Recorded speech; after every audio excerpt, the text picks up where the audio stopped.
Hello and welcome to my channel. After watching tonight's Monday Night Raw, some major developments have taken place in the Roman Reigns and Seth Rollins storyline that made me say just one thing. Oh my god, so much happened tonight, and it gave us a lot of hints about the exciting future of Roman Reigns and Seth Rollins' ongoing storyline. It seems we're heading toward an OG Bloodline reunion. Who's going to be on Team Roman Reigns? To potential new members of Paul Heyman's faction were also hinted at tonight. Let's dive into everything that happened on Monday Night Raw and what it could mean for the future. First, Paul Heyman's entire faction made their entrance. As usual, Seth Rollins danced his way to the ring and loudly declared, "Welcome to Monday Night Rollins." He then said, "You are looking at the winner of the WrestleMania main event." After that, Seth teased the audience by asking if anyone still wanted to chant CM Punk's name. The fans immediately erupted into loud CM Punk chants. Then Seth asked if anyone still wanted to chant for Roman Reigns or raise their finger to acknowledge him.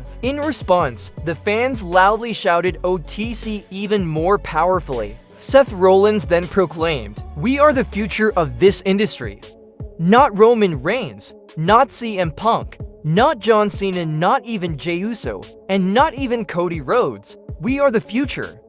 He proudly pointed to Bron Breakker on one side and Paul Heyman on the other, making it clear that this was the new dominant force. Then Sami Zayn's music hit, and he made his way to the ring. Seth welcomed Sami but sarcastically said, "You weren't at WrestleMania, were you?" Sami replied, "No, I wasn't, but I did watch your match." As a friend, Sami then questioned, "What kind of garbage have you gathered here?" Seth tried to defend himself, but Sami sharply pointed out that since his return, Seth had been obsessed with Roman Reigns and CM Punk, and the one common factor standing next to him was Paul Heyman. Seth got furious, asking why Sami was comparing him to Roman Reigns and CM Punk. Sami calmly responded, "That's the point, you're standing here trying to control everything.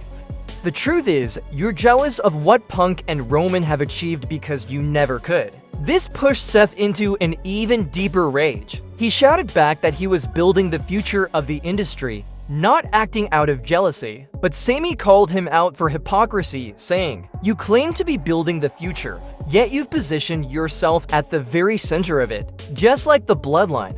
You even have your own wise man and little dog beside you," pointing at Paul Heyman and Bron Breakker. At this point, Bron Breakker stepped forward aggressively, but Seth stopped him. Seth then gave Sami two options: either join their faction, or leave Monday Night Raw and go to SmackDown. Otherwise, Sami would become their next target. This segment ended on a very tense note, leaving everyone wondering what Sami's decision would be. Later backstage, Jey Uso met with Sami Zayn. Jey advised him that whatever decision he makes tonight should be the best one for him. Another backstage segment showed Paul Heyman meeting Sami Zayn. Paul sweetened his offer.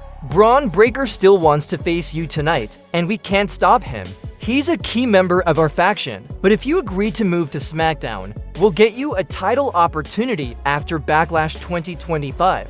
against the winner of Randy Orton versus John Cena." This moment revealed two major hints. One, the backstage meeting between Sami Zayn and Jey Uso hints that WWE might be setting up a Roman Reigns team for a future WarGames style match. Two, Logan Paul attacking Jey Uso backstage hints that Logan versus Jey Uso could happen at Backlash 2025. Regarding the title opportunity, earlier Drew McIntyre had also mentioned he would challenge the winner of Randy Orton versus John Cena. Now, with Paul Heyman offering the same deal to Sami, it's possible Drew might also join Heyman's faction, or perhaps someone else like Logan Paul could take that spot. Logan Paul seems a strong candidate for Heyman's faction because Seth Rollins talks about building the future stars, like the Evolution faction. They need a young heel who draws huge boos from the crowd. Logan Paul gets deafening boos every time he speaks, perfect for this role. Coming back to Sami Zayn, in the main event, it was Sami Zayn versus Bron Breakker. Sami dominated early in the match. Commentary even joked that Paul Heyman must be panicking, seeing his hand-picked guy get beaten badly. However, Bron Breakker soon gained momentum. He landed multiple vicious spears on Sami, Seth Rollins once again offered Sami a chance to join the faction, but Sami refused. Then came a very creepy moment. After Sami's refusal, Seth walked over to Bron Breakker and made the same neck-slash gesture that The Rock had once made to John Cena, right before Cena betrayed Cody Rhodes. Following that, Bron Breakker unleashed a brutal beating on Sami, spearing him repeatedly. Finally, Seth Rollins hit Sami with a stomp and left him completely destroyed. This moment gave rise to many theories. Between Seth Rollins' entrance at WrestleMania, using The Rock's moves during his matches, and now using The Rock's signature betrayal signal, it's becoming increasingly clear that Seth Rollins might have sold his soul, just like he mentioned in his interviews, and could be following a dark new path. So is it possible that at Backlash 2025, Paul Heyman's faction shows up to help John Cena, and then just like CM Punk, Roman Reigns, and Sami Zayn Randy Orton also becomes a victim of Paul Heyman's faction? And later, under the leadership of Roman Reigns, all these former victims come together as a team to take on Paul Heyman's faction? Is that possible? Share your thoughts in the comments.